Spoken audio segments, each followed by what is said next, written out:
Hello, everyone. Welcome back for another installment of our video series that we're doing here at Hive Wellness Studio. I am here with Jana, and today we are going to talk about crying babies and Right. crying babies.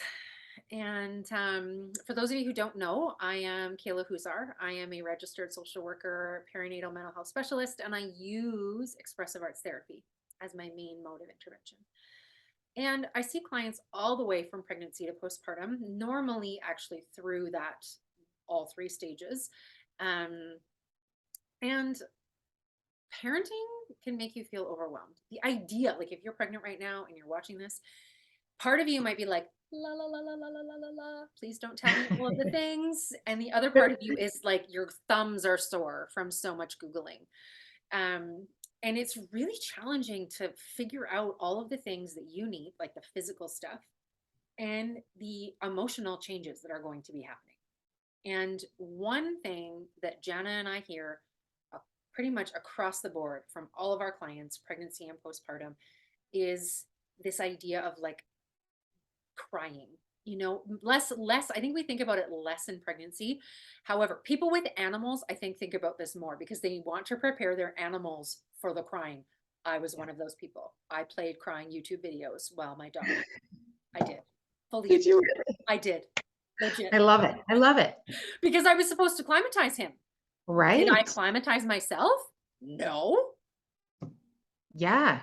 So So interesting. it was like Hmm. this, it's like this weird, it's a totally rational response. I feel like people who have pets prepare themselves in different ways. And Yeah, so absolutely. they are having conversations about crying, or they're thinking about that. But mostly we see this in postpartum. Yeah. Why is my baby crying? Does your baby cry this much? How much crying is normal crying? And so we know that this can lead parents, mothers, primary caregivers feeling frustrated and overwhelmed. And Yeah. we want to like debunk some of that stuff today and give you some tools so that you can cope with some of that crying. So, Jana, you take it away with your Yeah. introduction. Okay, so I am Janice Sarrazin. I am first and foremost a massage therapist. I've been a massage therapist for 22 years, and I have been a parent for 15 years. And I have three kids, and have a very special interest in helping families navigate through this pregnancy and postpartum world. And I started doing a special focus in my professional career about 10 years ago, once I was done having my babies. And yeah, like Kayla said, I definitely feel like there is misunderstanding around a lot of postpartum, and crying being a big part of that. And it ends up being sort of a hit to our self worth as a parent when, if we have a baby that has higher needs, Reed cries a lot. And what does that say about me as a mother? If I can't have a happy baby, how many times have you heard, oh, are they a good baby? Well, what the heck does that mean? Are they a good baby or a bad baby? Like, babies are babies.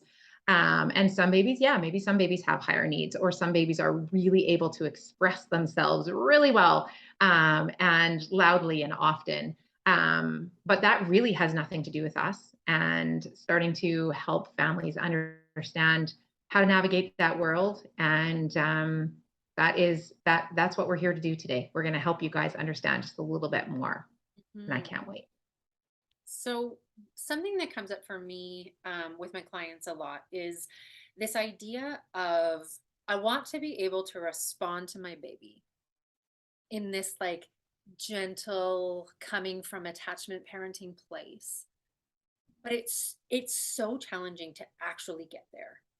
And so what ends up happening, and no judgment, I have been there, is that we end up reacting instead of responding. And so we mothers, default parents, primary caregivers, birthing people can kind of wear this hat of like, I must do all of the things and I must respond immediately. And it's like it comes from this like fast and hot and like vibraty kind of place. And Mm-hmm. and what aka anxiousness or worry, nervousness, it comes from that family. of feelings. Okay. And what I teach women, mostly in my practice, is that we have to foster the ability to regulate ourselves. Not always before we can respond, because I think we can respond while we're practicing that. But Yeah. it's that cliche, put on your own air mask first, right? If you're in a place where you are going to burn it all to the ground, I like to say, in that moment, you're Mhm. going to go in there and you're going to be stomping, and you're going to be flipping on the light switch, and you're going to be slamming shit on the counter. That is dysregulation in your body. That is your body showing you and telling you and giving you communication that something's not super in alignment. And so you're exhausted. You are pissed off at your partner for not helping as much. You're mad that your mother-in-law dropped off another piece of food that you're not going to eat. And your friends haven't called you. And so all of this comes out in this moment of like, nothing is going right. My baby is crying all the time. I'm the only one going through this. I'm the only one getting up in the middle of the night. And all of that is true. All of that is true. We're going to hold that over here. This is true. Okay. All of that. And also, you want to show up differently in your parenting. You want to show up calm, cool, and collected. Not all the time, but maybe a little bit more. And so we need to, three things. We need to breathe. It's cliche. Son told me the other day, why are you always telling me to breathe? For real. It's literally magic. Breathing, noticing the narrative that's happening up here, which is I never get to, I always, why am I the one? Oh, it must be so nice. That narrative is contributing to the reactivity. And so when we talk about self-regulation, I'm going to include a link of a PDF that I have to download about this because it can be hard to visualize. So we all have a window of tolerance. And when we are inside of our window of tolerance, we are calm, cool, and collected. We are able to be patient, to respond, tune into some of that intuition. When we are above our window of tolerance, we are agitated and irritated and annoyed and angry and possibly even raging about our reality and our real experience in new motherhood. When we are below our window of tolerance, we're indifferent, we're avoidant, we're disassociated, we're numb. And so when we talk about regulation, you're supposed to move through these through the day. It's actually an important physiological skill to learn to bring yourself back to this window of tolerance. And everybody's way of moving through these phases of regulation can be different. But across the board, the research shows generally the three things that work the best, which is breathing, slowing down your thoughts and your movement, not stopping them, but slowing them down to a more reasonable pace, and addressing the trigger itself. And the trigger itself might actually be the crying, in which case we've got some work to do outside of this video.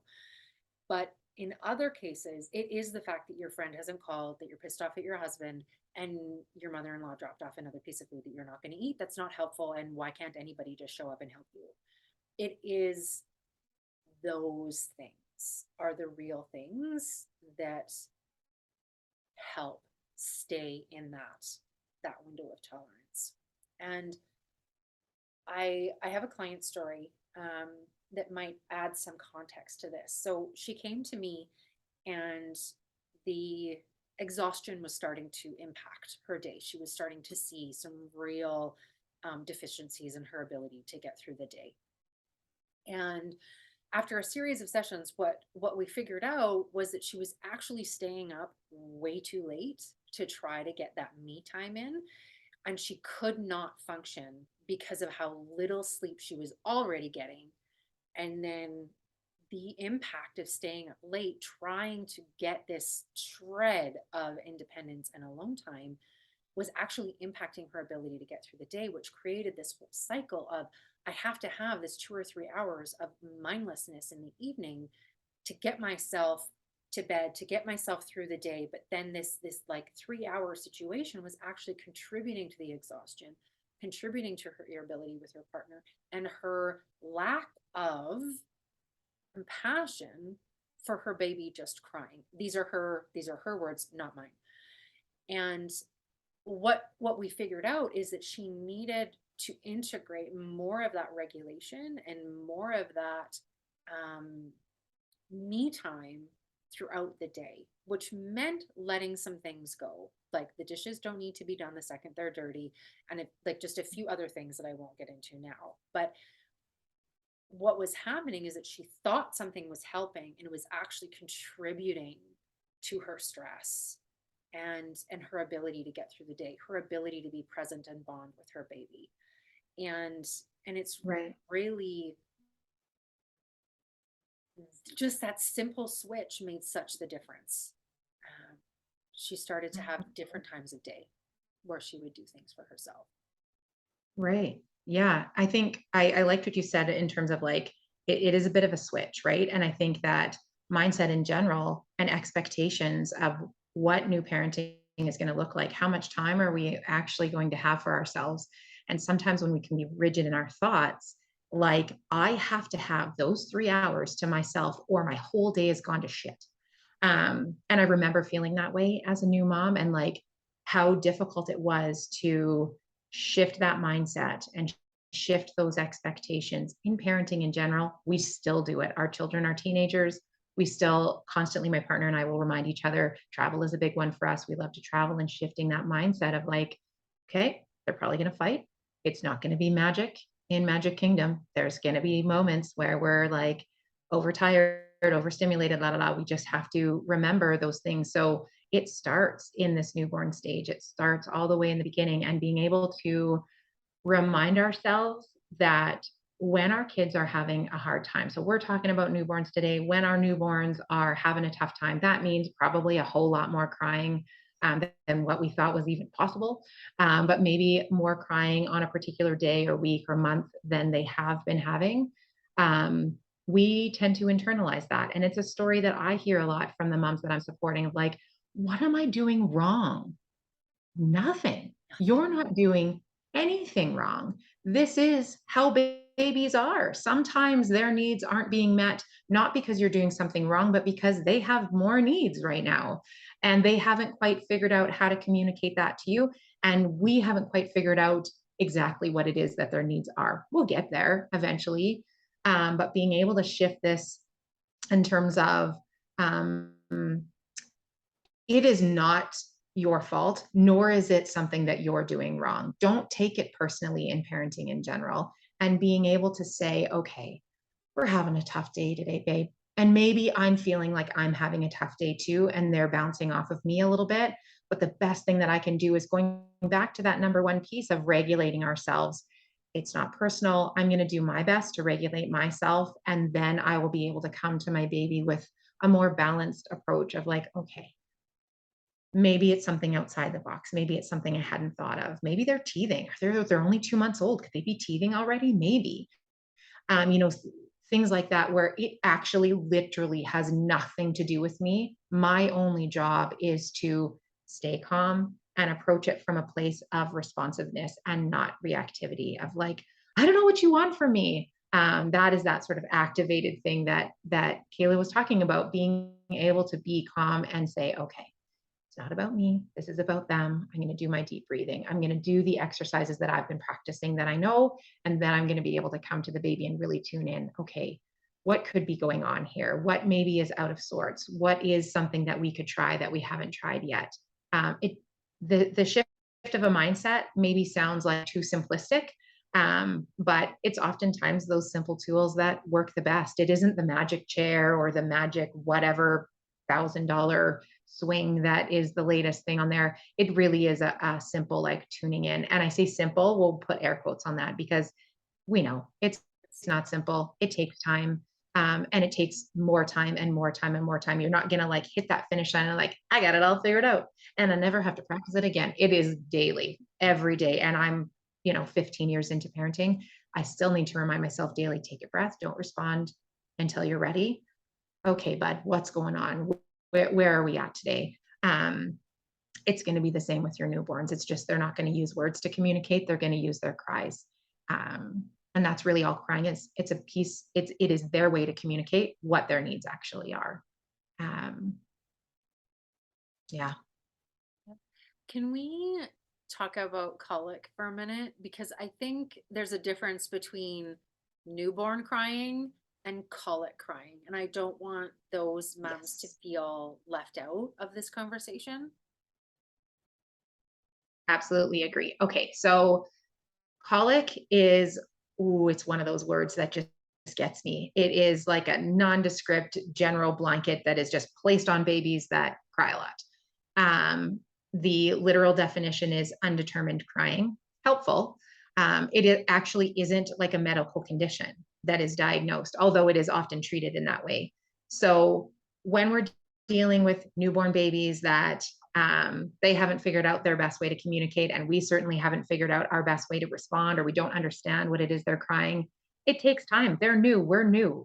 We need time to get to know each other. We're brand new to each other, and we don't have it all figured out. I'm like I said, 15 years in, still don't have it figured out. By the way, probably never will. With newborns, it does take time. If our baby has now moved through those first 4 months, and we're feeling like, geez, like I really feel like we should be able to communicate better with each other, and something is still perpetually going on, there are moments in time where we need to seek support, just like we would seek support for ourselves. There's going to be times where we need to seek support from professionals for our baby as well. Maybe that's massage, maybe that's chiropractor, maybe that's the pediatrician. There is a multitude of A professionals. lactation consultant. Lactation consultant, big time, Whether big you're breast or bottle, by the way, I just want to debunk that for a second. Lactation consultants are not only just for breastfeeding. 100%. They are there to support feeding your baby, whatever that looks like. Yes, they are specialized in breast milk, but they are also specialized in formula and just in general, feeding your baby and what that looks like to each individual family. Awesome. Love that. Yeah, 100%. There's so many things that we can be looking at to get that professional support to say, okay, maybe this isn't just regular run of the mill newborn crying. Maybe there's something deeper going on. And one interesting thing that happens in the groups that we run is candid conversation between moms and having a professional in the room to just sort of like, I'm listening. And sometimes after I'll say, I noticed that you were talking about your baby only likes to breastfeed on one side. Or I've noticed that when you put your baby in tummy time, they're only looking to the one side. And you had mentioned maybe something about, restriction in their neck, or they cry all the time and they're only looking to the one side.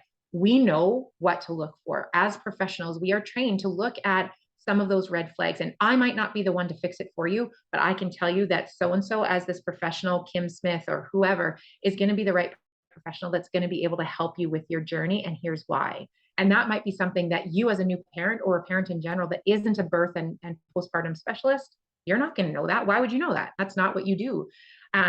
So being able to be in a group setting like this with some professionals around gives you that extra support that you didn't even know. Maybe you didn't even know existed, or you didn't even know your baby needed.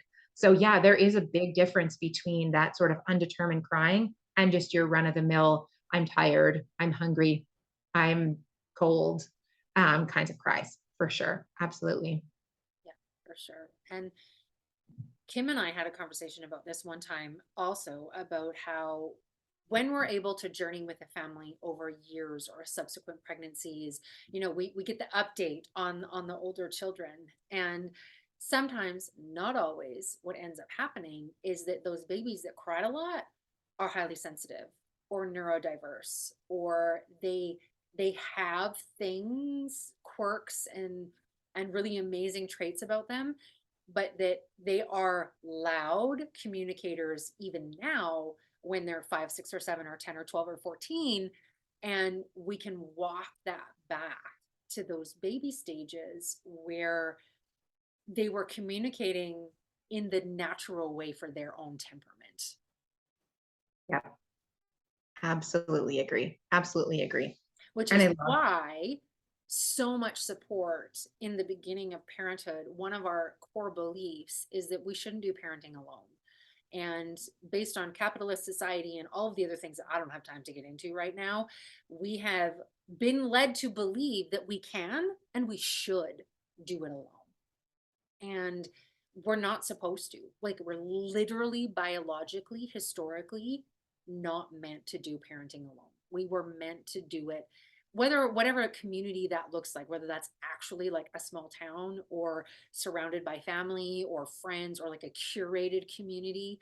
Um, we're not meant to do all of the feeding in the middle of the night and getting up in the day and the grocery shopping and the laundry and all of those things as one human being or as two human beings Right. in a relationship. Right. It's Yeah. literally too much work. Literally. Yep. So It in sure our groups, we curate them and plan them in a way that you have education and skills and content from professionals. And then you also have this just like open-ended conversation time, which is often when most of these conversations happen that Jenna and I yeah. were speaking to before about, does your baby do this? Were you up in the middle of the night? Oh man, I'm so tired today. Or, oh, I had this awful fight with my partner on the weekend. And when everybody in the room goes, me too, you immediately go, oh, oh, I'm not doing this by myself. Oh, Yeah. this is a normal part of parenting that I just wasn't prepared for. Yeah. Okay. All right. Regroup, reassess, mindset changed, and I can approach this week in a very different way. Um, Absolutely. we had a group of hive mamas that started in March, and they had their 12-week group, and then in every group we also open a WhatsApp chat for them so that they can chat in between the sessions, and they talk pretty much every day. And they're making swim dates and they go to Everyday Kitchen. And for those of you who are local to Regina, um, and they have created a bond that is like irreplaceable. The value, the money that they paid for their group, what they got out of it was irreplaceable in the end, because not only did they get the 12 weeks with us, they have now gotten many more additional weeks with each other. Absolutely. Potentially lifelong. I texted my mom friends this morning on first day of school in Regina, Yeah. and one of my friends' kids got bit by a wasp. One of them forgot their own cell phone in their kid's backpack. The other one was late. Like, but we all went to. We made this was like before we started Hive Wellness Studio. This is like my OG, Kayla, who's our OG mom group. Yep. There was four of us, and we have now, like, we communicate all the time, and we don't always Yeah. get together because mom life is busy. But this morning Obviously. I knew that we would have a little conversation this morning, and I know that I'll have one on Christmas Day, and I know that I'll have one Yeah. on their birthdays. And it's the what we are doing and the skills that we want you to teach. Here's my sales pitch. I'm just going to say it. What we want for you is community, because it's not Yes. happening organically in our society anymore. Or maybe we have toxic family members or families who don't honor boundaries or people who just don't feel safe to be vulnerable with. What we are Yeah. doing with Hive Wellness Studio is doing that for you. We're doing all the work for you in getting the professionals in the room, getting the moms in the room, setting up the space, giving you time, allowing you to communicate in between sessions. It's honestly, if I wasn't doing this, I would be doing it anyway. But if I wasn't doing this, this is what I would have wanted for motherhood for me. And this is why I started this business, is because Yeah. not all moms are built for the same mom groups. We need a variety, just like we need a variety of throw pillows. It's Yep. you need, it's cliche, but we need people. We need people in our lives. Yeah, And we do.